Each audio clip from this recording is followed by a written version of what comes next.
Hello, everybody. It's the Rebel Retrospective. We are back again. I'm Tommy. And I'm Kayla. And welcome to the show. We missed a week, but we're back. We're back. Don't worry. You can't get rid of us that easy. I know you all asked where we were. We got upwards of 0 messages about where we were. Yeah. But we're here. It was intense. As asked. So, I think let's start with our Irredeemable this week, I think. Absolutely. Now, I watched this when it came out in cinemas. So I have Did you? Yeah, I did. And I have the same feelings about it now as I did then. So it's interesting to see what you think of it. That's always quite interesting when you view a film exactly the same as you did when you first saw it. Yeah. What do I think? Okay, our Irredeemable this week, before we go off on one, is Passangers. Yep. It's a sci-fi kind of movie. I guess it's sci-fi, but it's got a bit of romance in there. It's a sci-fi rom-com, really. Yeah. Is it a rom-com? Well, we'll get there. It's a sci-fi romance. There we go. Yeah, and it's got Chris Pratt in. Yep. And it's got Jennifer Lawrence in. We love J-Lo. And I love both of them. And it has Michael Sheen. And it has Michael Sheen. And I did not realise straight away. And then I was like, oh my god, I need to go watch Good Omens now. Well, yeah, Good Omens is really good. I mean, I've Read already the book, watched it, but I need to watch it again. Okay, fair I need to enough. watch it again. Yeah. And and it also has Lawrence Fishburne in, who's also pretty cool. Yeah. So, Anyway, what did I think of it? Since mine was the new perspective, let's go with my opinion first. Okay. I really like it, but it's crazy at times. It's just, you're sitting there like, this is bonkers. Oh, yeah. Like, that's my opinion. Like, it's nice. I think it's pretty. Yes. I think it's beautifully shot. Yes. Most space films, actually, I think, tend to be really well shot because just space looks pretty. Like, You just like space. You're a hoe for space, Tommy. I am. It's true. But it's also bonkers. Oh, my God. Like, there are bits in it where you're sitting there and you're like, okay.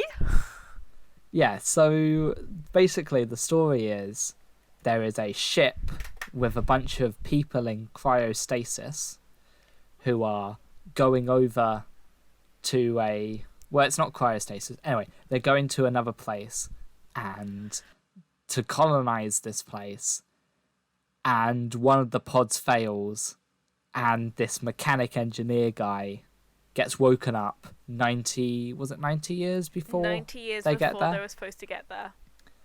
And no one else is awake except for Michael Sheen, who's a robot. Yep. And a bartender. A robot bartender. It's great. It's Yeah. the best thing. I didn't know I wanted it, but yes.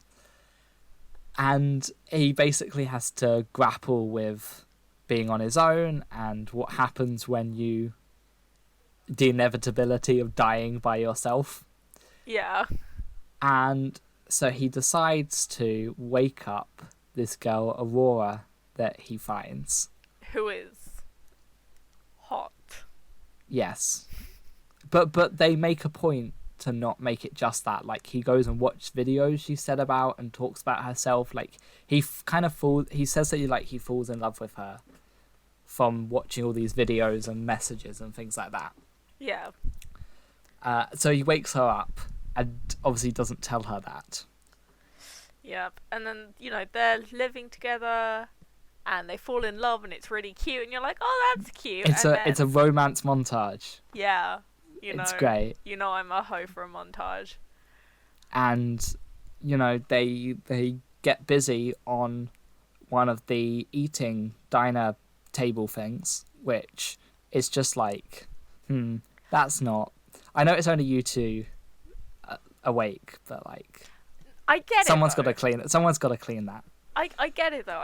As someone who has gotten busy in not the most normal of places on occasion, like a table en route to another planet. Not right, quite Kayla? that unweird. Not quite that weird, but yes, Anyway, there are worse places to have sex than on like a table with no one else around.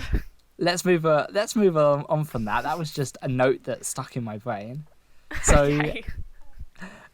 I don't know, just when you watch stuff, like, things stick out. Anyway, so she then finds out, and it's all like, ooh, dramatic drama. Everyone's shouting and And she's like, "You murdered me," which, I mean, fair. He kind of did. is fair. And then the ship stops working, and like the last half an hour becomes like a sci-fi movie. Yeah, like the first like hour and a half is just this relationship happening, and then the last half is, and now they're all going to die.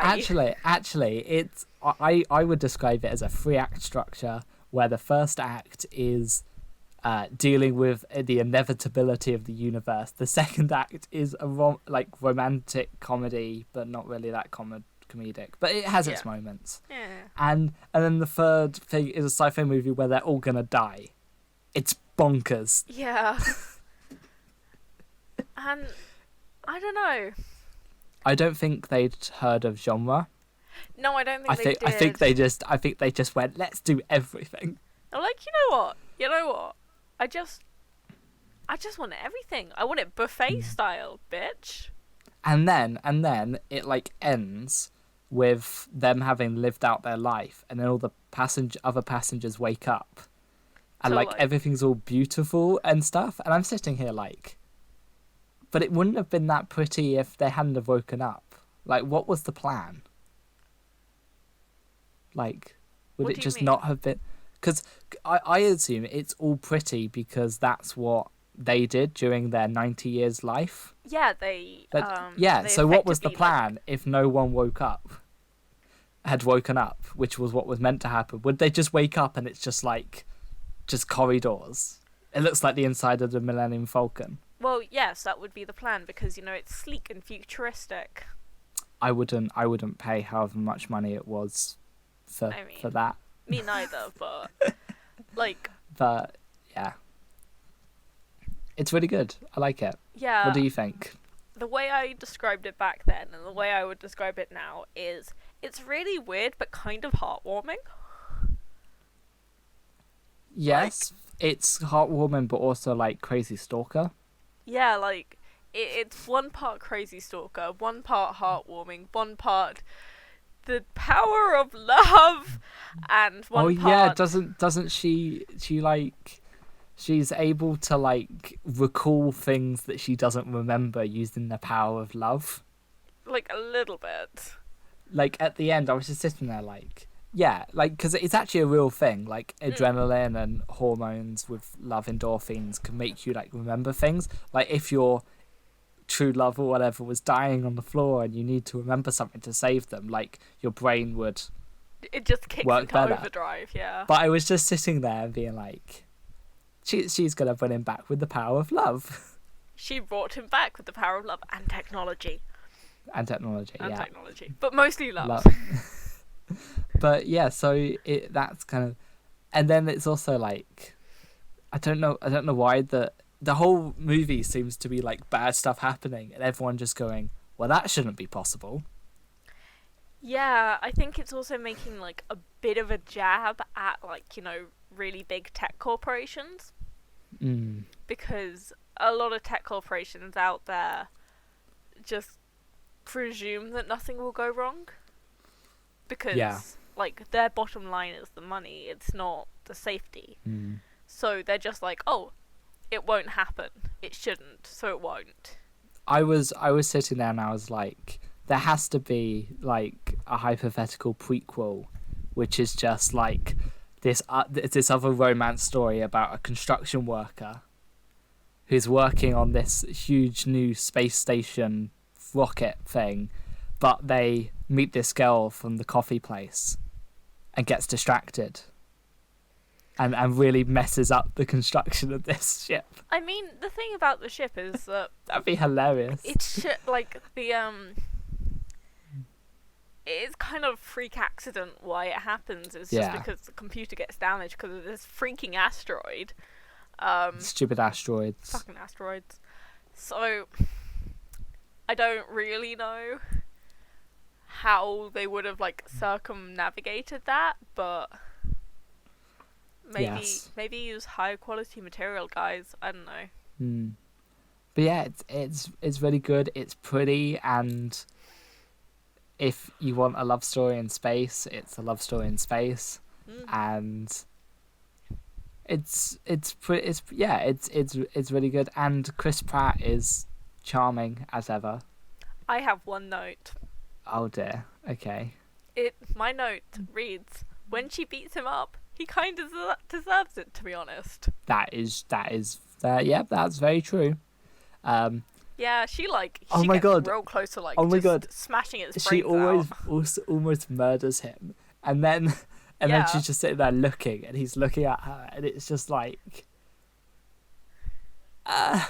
the inevitability of human life. Just like he's just sitting there like,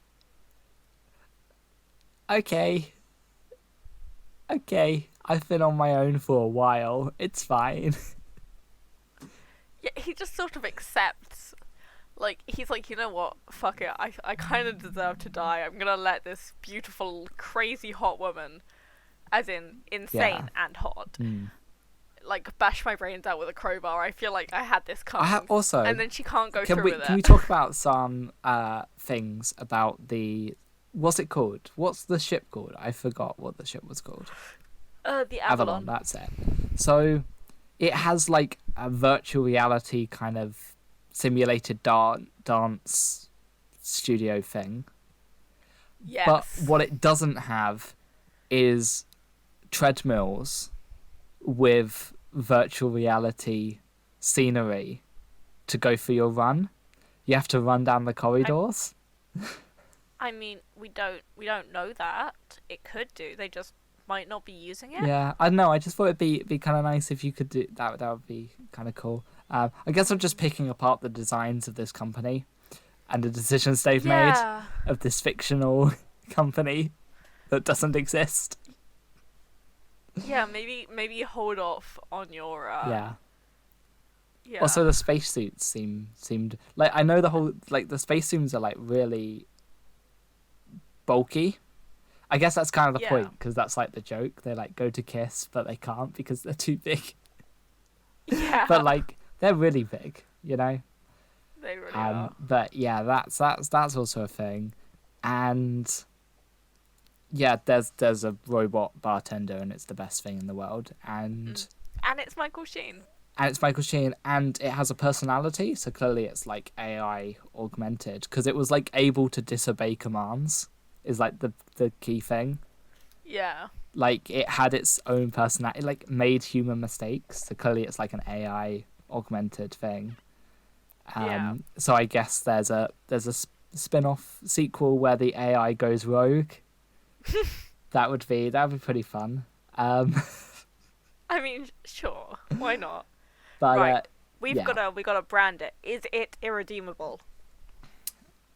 Yeah, definitely. It's a great watch. It's really fun, even though people had said it was bad, but I really like it. I actually like it. It's pretty. Like, there's a slither of Stockholm syndrome in there, but like, also kind of not. Well, I don't know if it's really hard to review it, because on the other hand, like, it's messed up as hell. Oh yeah. But also, like, it makes you feel really good about it. Yeah. And that's really credit to the film for that I think is its best achievement, is how it does that. Like, because, like, yeah, you know, it's wrong on so many levels, but it kind of makes you go, I can kind of see it, like, because they really, it's kind of cute. They basically spend the first half an hour basically deliberating and explaining why he lets her get, like, messes up her pod and lets her out. Yeah. That sounds weird. No, I know what you mean though. And they make it super relatable. Like, you slowly watch him go insane. I think it's also relevant, you know, for our quarantined world. because that is very true. having been trapped,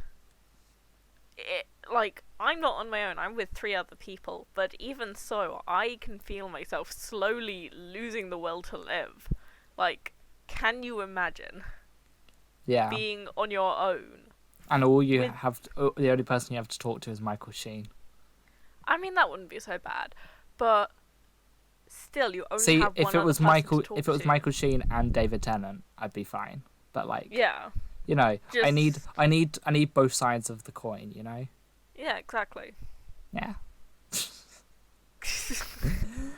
Anyway. But yeah, it's redeemable. It's redeemable. Y'all should watch it. Definitely. So especially during quarantine, you will relate. Yeah. And if you've grown a quarantine beard, it might encourage you to shave that quarantine beard, I guess, because I was sitting there and I was like, maybe I should shave. You should definitely shave. But yeah, Not to be mean, but facial hair is not such a hot look on you.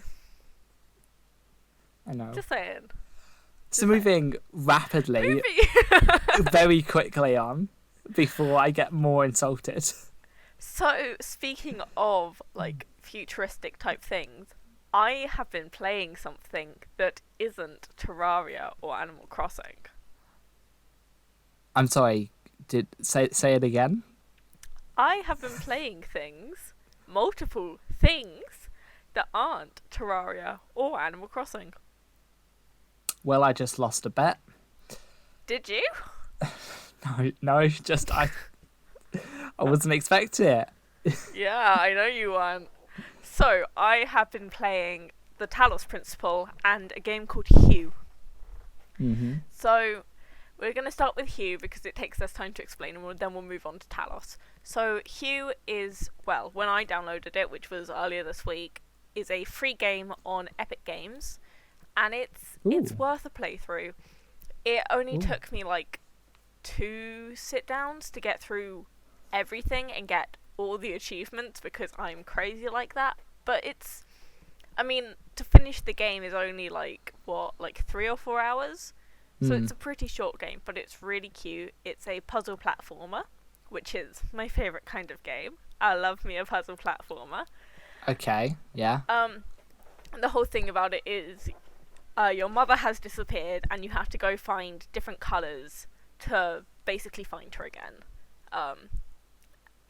It's sweet, it's line art, and it's an indie game. So if any of you like puzzle platformers, you will love this game. And the music's really cute. We do like good music. We do like good music.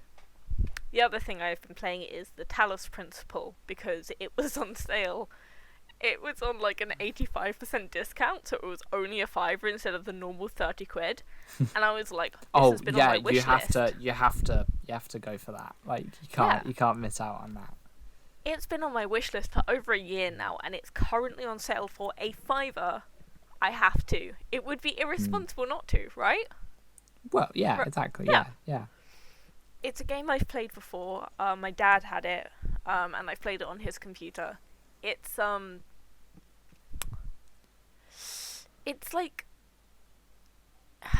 it's a philosophy conversation masquerading as a puzzle game. And I don't really want to talk too much about it because part of the joy of the game is working out what the fuck is going on. Yeah. To put it vaguely. But it's very interesting. It makes a very interesting point about what being human is and what being sentient is. So, yeah. And also, I love a puzzle game. That's fair. And it's really big. It's really, really big. Oh my god. Hold on, I'm just going to boot up Steam and find out how many hours I've poured into it already, but I know... Oh, that's never good. Never look up the number of hours you put into a game. Ever. Why not? Let me... Come on, Steam, why won't you boot? I had one of my friends the other day be like, oh yeah, I've put 128 hours into Stardew Valley. And I was like, Okay, sure thing. And that was Okay, like in the past couple of weeks. Well, Steam won't load, so Wow. I guess we're just going to never know. That's fine. But I know I haven't played all that much. Well, I have. Well, words. So I know that I've poured a few hours in. I think I've got like 10 or 15 at this point. I'm not even a third of the way through the game. Like, and this is just the base game. This isn't like the extra shit. No. This game is big. So, if you like puzzle platformers and you enjoy considering if you are in fact sentient, by the Talos Principle, it's really good. if you are sentient. Okay. Am I sentient? I don't know. It's okay. That's a bit too philosophical for our podcast, I'm afraid. Oh, goddamn. Also, it's like, a good distraction. Am I sentient is a really big question that can help you take your mind off, the impending doom of the world. Yay! And whether you are actually sentient or not, really. Well, you start considering that, and then you stop remembering about, the way that the world is going to shit at the moment. Huzzah. That's true. Alright, what have you been playing? What have I been playing? I have been playing Bloons Tower Defense 6, which is one of my favourite games, because I am just a sucker for a strategy tower defense game. I mean, who isn't? Yeah, I'm a huge fan of them, and I just have a great time. There's been some events going on because it was the 4th of July and they did an event for that. So basically you can get bonus rewards for beating certain maps and stuff. So I've just been focusing on that. And yeah, it's really fun. I like inventing strategies. That's really fun because I could win very easily all the time because I've basically just got a default strategy I could use all the time, but I like to mix things up a little bit and try something a bit crazy or do challenges like, I don't know, planes only is quite fun, things like that. And it's just fun to challenge yourself, and it's something you could do something else at the same time because it doesn't require constant attention. No, only... So you can do something, leave it for a bit, then go back to it when you've got some more money in the game. It's fun. And games only last about 20 minutes. And yeah, it's just really good. And that's really good. And I've also been playing Bloons Tower Defense 5, but I didn't play that as much. But okay. Tower defense games are good. I agree with you. I do like a good tower defense. And most people remember Bloons Tower Defense from like Bloons Tower Defense 3 when you used to play it in like maths class or something. And I have never even come across this game, so you kind of lost me. I used to play it a lot in maths because it used to be on a website called Cool Maths Games, so we can get away with playing it. But now like the modern day ones like 5 and 6 are actually really good games. So that's... I'm sorry, you like unlocked a hidden memory in me. I was like, cool math games. Oh god, I remember that. Yeah, so that's my gaming shenanigans of the past week or so. I guess we have to ask, are Flash games actually countable as games? Yes. Okay, well, I guess that was a simple answer. I mean, anything could be a game if you find the enjoyment in it. That's way too philosophical for our podcast. Continuing onward, you see what I did there? Because this week's new release is Onward. I'm good at this sometimes. So this week we're going to be talking about Onward, which is not a very new release, but nothing is coming out, and it has Chris Pratt in it. So we're creating a theme. Are we? Kind of. Oh, yeah, I guess there's a bit of Chris Pratt around. Yeah, I guess. It's as good close to a theme as we're gonna have. Anyways, I liked this film. I knew you would. So okay. I do have some notes for about it somewhere. For some context that I want to give Okay. for our viewers, because I think it's important when we start talking about it. Me and Kayla, when kind of what established our friendship, I guess, was that we used to play Dungeons and Dragons together. And that is how we met. And that is really important, I think, when we talk about this movie. Yeah, I guess. We became friends through D&D and Games Club, tabletop gaming, because... Yes, because we're nerds. nerds. You now know exactly what kind of people we are. So... I'm cooler. Just saying. I'm a girl in the D&D tabletop world. Like, I'm essentially cooler than you will ever be. Don't worry about it. I have better hair. Do you? I didn't say anything. You didn't hear anything. Moving on. So... Bitch. Onward is a Pixar... It's Pixar, isn't it? Yeah. It's a Pixar movie, I'm fairly sure.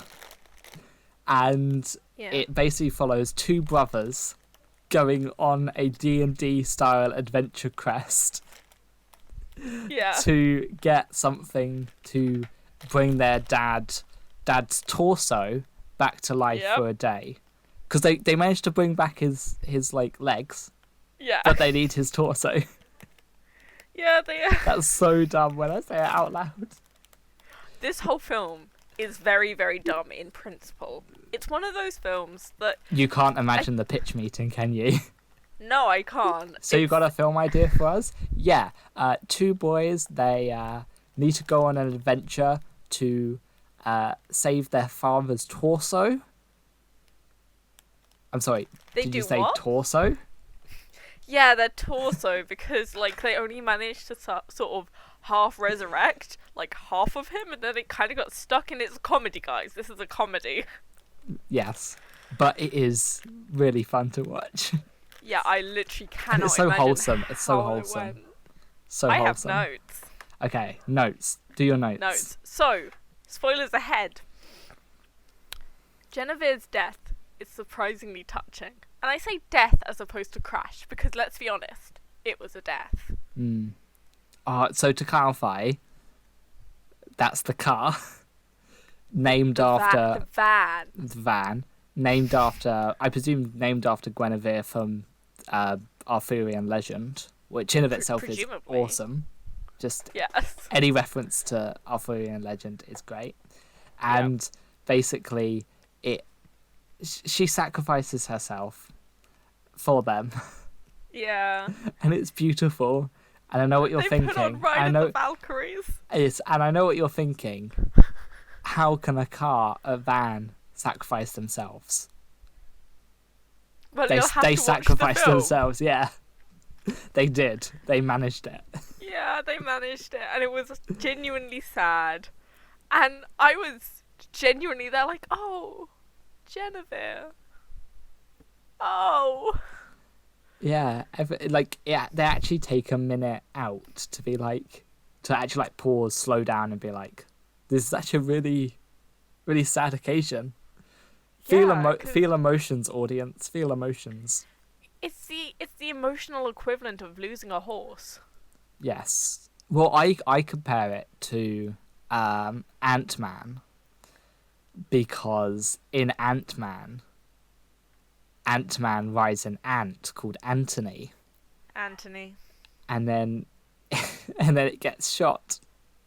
And I get so emotional over it. It was a sad day for us all. And yeah, it's basically like this. It's basically like this. It's just sad. It is. And it's a hero's exit as well. Very much so. She's very much the hero of the film, let's be honest. Yes. Yeah. She is 10 out of 10. The most valuable player. Yeah, every film where it's like, I'm gonna get you out of here. No, go on without me. I can stop them. Don't worry about me. That's this. That's this. But with a van. And So they good. play Ride of the Valkyries. It's and so it's good. fantastic. It is. It's. We can't do it justice describing we can't. it. You have to watch it. You'll have to watch it. You know, just So so the good. other things I have is surely the Cheeto would melt, like when they use it as a boat.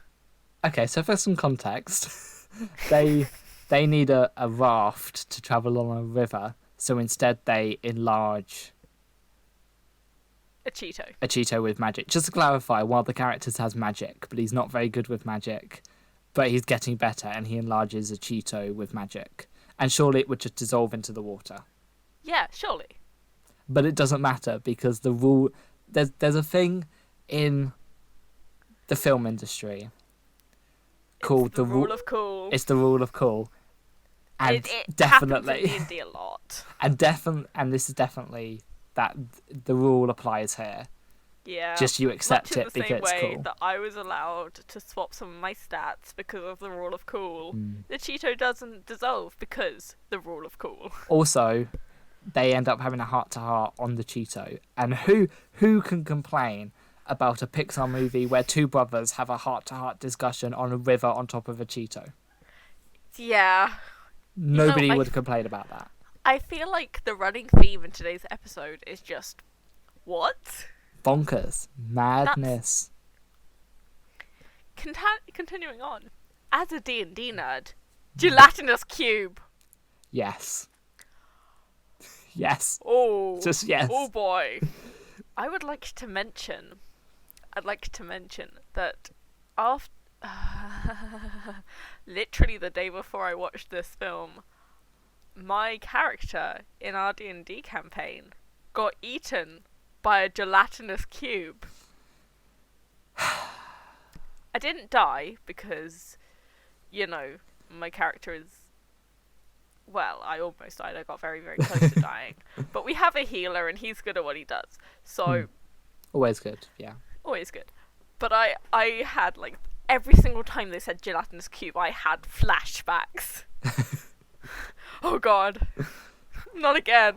For coming at it from a slightly different perspective, having not experienced much of that in D&D, just hasn't featured much in the stuff that I've played. But I couldn't help but just sit there and go, well, actually, two thoughts crossed my mind. The first one was, these are I just want to farm this. Because remember I was playing Slime Rancher the other week.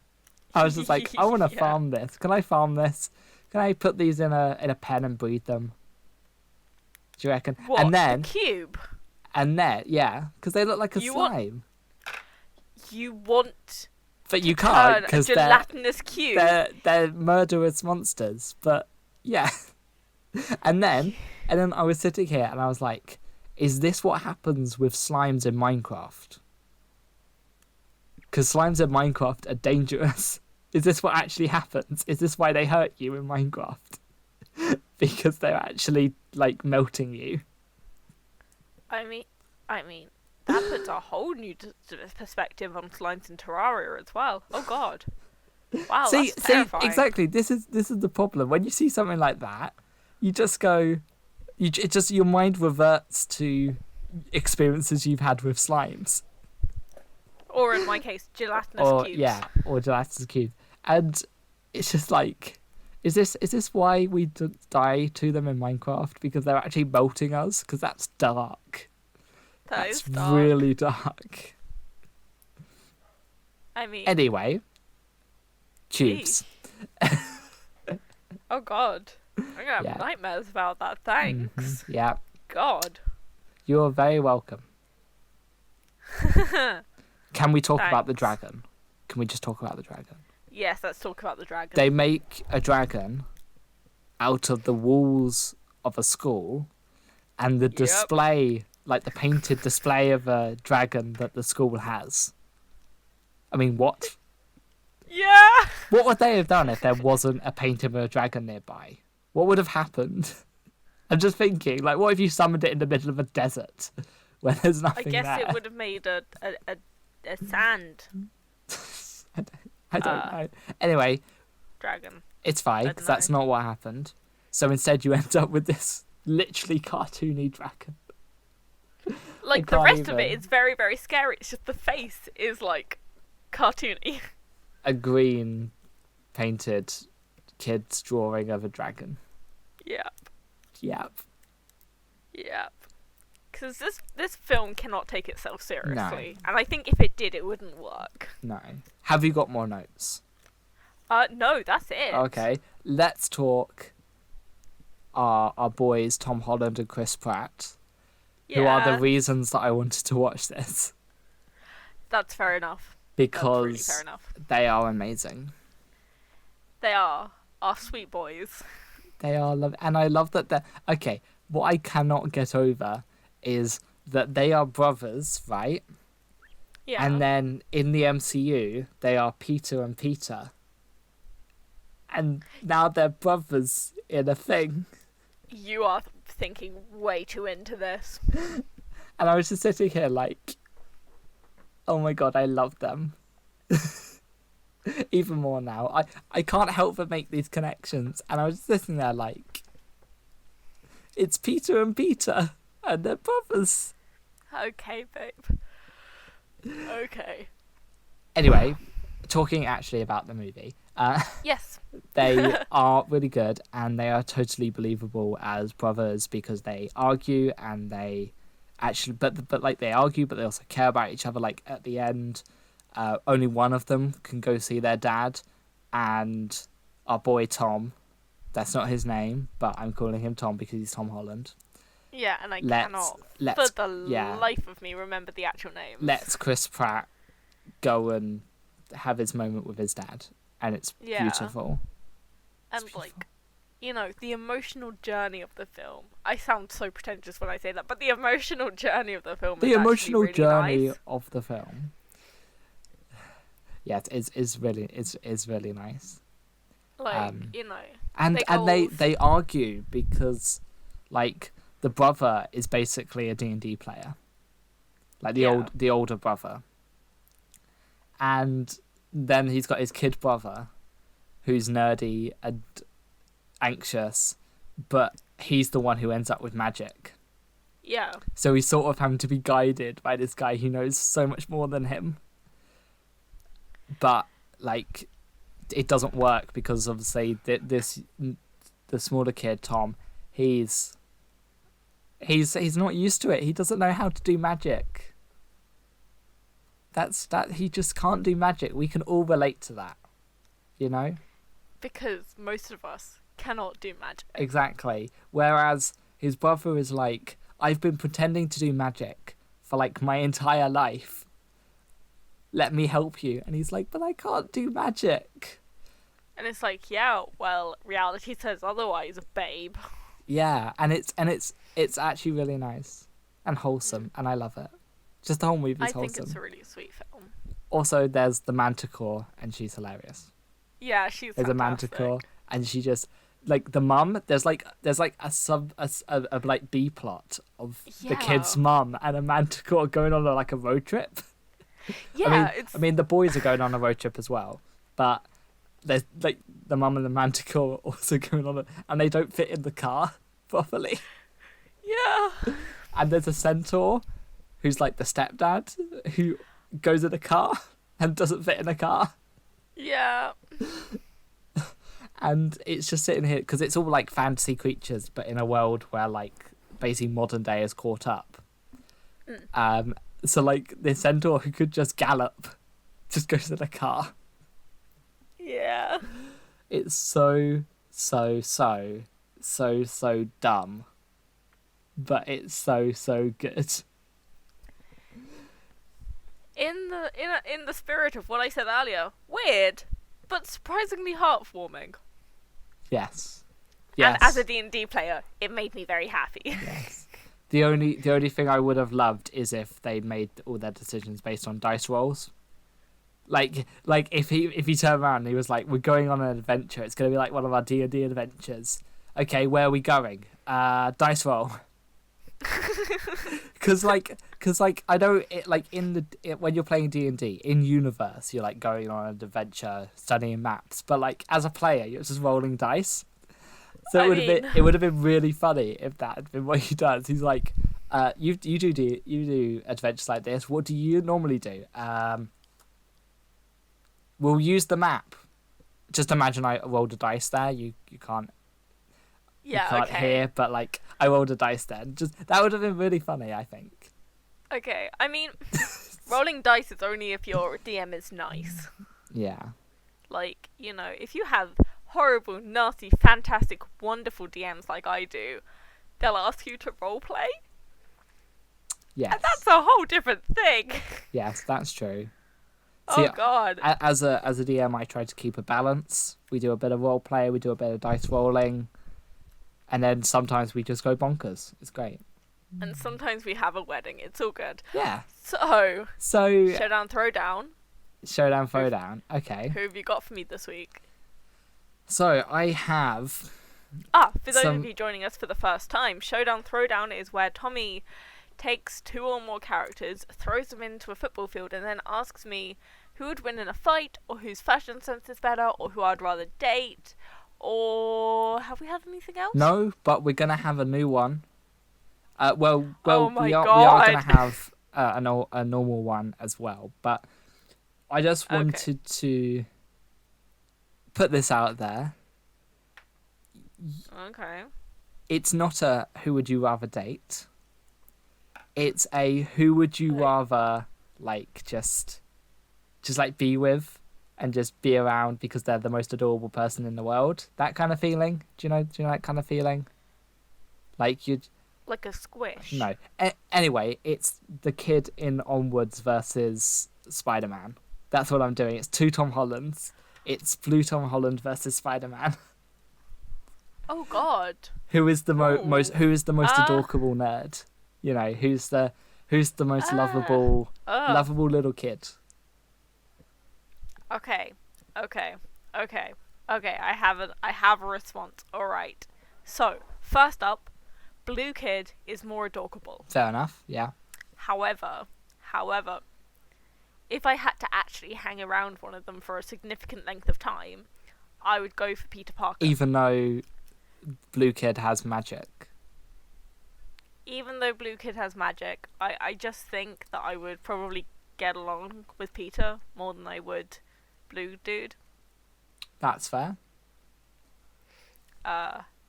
Also, Peter Parker is old enough to, like, you know, swear, and I'm not sure of the Blue Kid's age. He's probably, I think he was about 15, 16. Maybe. It's old enough that I would feel okay swearing around him, I just wouldn't want to. Okay. And as we all know, I swear worse than a sailor. Okay. So my follow-up question, this is more of a traditional one, although still a little bit different. We're talking magic.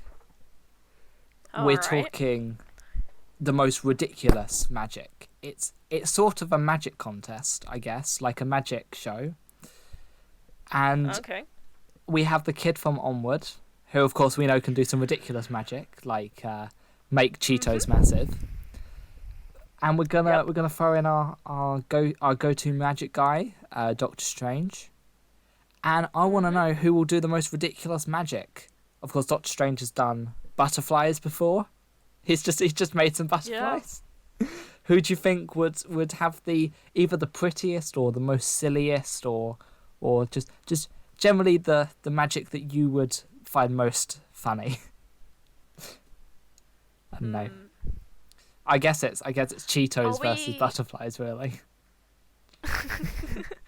Okay, so are we going on the presumption that we are only, you know, comparing spells that we actually know the 2 wizards can do? Yes. So we also know Doctor Strange, for example, has done he's done one where he's filled a glass with beer. That's quite funny. I quite like that one.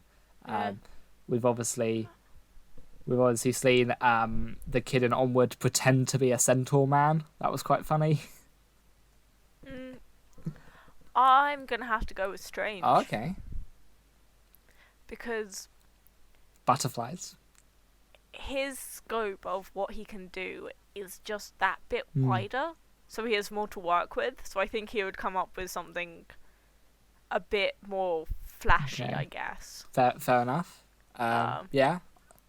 And also, he's had longer to get used Yeah. to it. So I'm actually just gonna put out there that I think it should be the Onward kid, just because pretending to be a centaur is really funny. okay. I think we should move on. Yeah, I feel like we should move on. Do you want to know what I've been What watching? have you been watching? I have been watching a couple things. I've been watching. Now, you got to hold on to your seat for this because I know you're going to have a heart attack. I've been watching Once Upon a Time. Okay. Oh, Okay. I'm gonna end up talking about Once Upon a Time as well. Oh. Okay. Oh dear. And what else have I been watching? Oh, and I'm just going through because it's been 2 weeks and I know I've been watching a lot. Yeah, I've got a lot to Because talk I have about as nothing well. else to do with my I've life. got really a lot to talk about. So I'm just going through what I've watched. Oh, I ended up watching PS to all the Yes. PS I Love yes. You, the version, the second I've one. been meaning to watch it. Ah, that's what it was, which is really nice. Warrior Nun is what I'm going to talk about this week because we've talked about Once Upon a Time before. And I'm talking about it P.S. anyway. I Love so. You Too. Yeah, P.S. I Love You Too is another nice rom-com. Please watch it. Warrior Nun. Warrior Nun is the first season. The first season has just come out, and it's based on a comic book of the same name. And it's something else, man. It's like a whole nother thing. Like, imagine... Well, it is kind of what it says in the title. It is warrior nuns. Like, highly trained specialist nuns. Like, who thought of that concept? I do not know, but there's 4 different plot lines. There is a big twist at the end, which I love, and I don't know. Something about it just really clicked with me, and it's not just because there are pretty women doing hand-to-hand combat. Right. Though I am the big gay. It's not just that. I don't know, I think it's really good. I think you should watch it. And, it's... A lot of season 1 seems like it's the brickwork for the later seasons. So, there are seeds here and there that I'm really excited to see what they do with. So, fair enough. So, yeah, I've actually got 2 things I'd like to mention. I'll try and keep them both brief. So, I finished Once Upon a Time. It's done. It's finished. It's over. Oh my I'm good. gosh. It was a very weird last season. It was really weird. But it was a good finale. I enjoyed it, and I've had a blast watching it. I would recommend to most people stop watching after about the 3rd season. Maybe the 2nd season would be my suggestion. Just because it can get a bit exhausting by the end of it, and a little bit repetitive. But it's a really enjoyable watch, and I had a great time. And it had one hell of a series finale. Because at the moment I'm on season 3 at the moment. So the other thing that I want to mention, and we've never done this before, I don't think. I'm going to talk about a movie that I've watched during the last 2 weeks. So I was recommended by one of my friends to watch Rocket Man, which came out in 2019. Yep. And oh my god, is it incredible? Really? Actually, it's... okay, so for those of you who won't know, so my first favourite film is Spider-Man Spider-Verse. My second favourite film is Alice in Wonderland. Now, Alice in Wonderland is not a perfect film. I'm not saying it's a great film even, I just really enjoy it. Rocket Man, I think, is the second best movie I've ever watched. And I do not say that lightly. And I'm starting a campaign, which my friends started because they were campaigning for me to watch it. I'm starting a campaign to get as many people to watch it as I can. It's incredible. Oh my god. And It's we'll do it for Irredeemable at some point or something. I don't know. I'll get it, make us watch it at some point. But oh my god, it's incredible. Go watch it. It's really good. Yeah. That's all I have to say. Okay. Yeah. Cool. Go watch it. All right, I'll watch it. Cheers. And with that, I think that's all we have this week. That's this fortnight. That's all really. we've done. Hopefully, we'll be back to a normal schedule again. But God knows. Quarantine is a bit weird. There's other stuff going on, so don't hold your hats. Yeah, make sure to don't hold your hats. Make sure to once again spam us with messages. Yeah. For missing a week. You do that. Yeah. Yeah, we will see you all next week. All right. Bye. Bye.